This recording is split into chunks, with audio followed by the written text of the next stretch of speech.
the process and the nature of God's grace. Whatever make you to humble yourself to God, that thing identifies with you the process and the nature of God's grace for you. What is that thing that humbles you?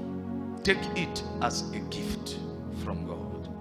To Apostle Paul, he was not afflicted, but he was given a thorn to his flesh.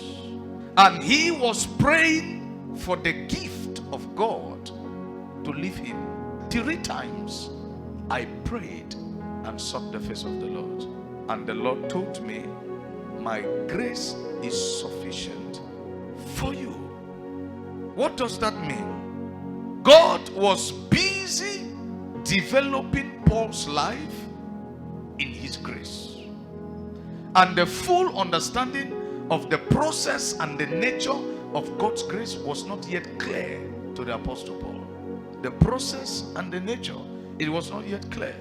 God looked at Paul with a loving look, and God increased his grace, but Paul could not see an increase that came into his spiritual life.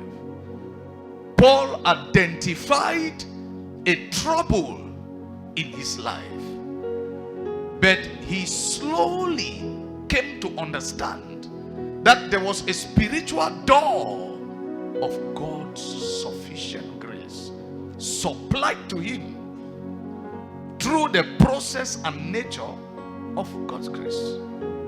God's grace is a free gift, but we must be processed in it and be found steady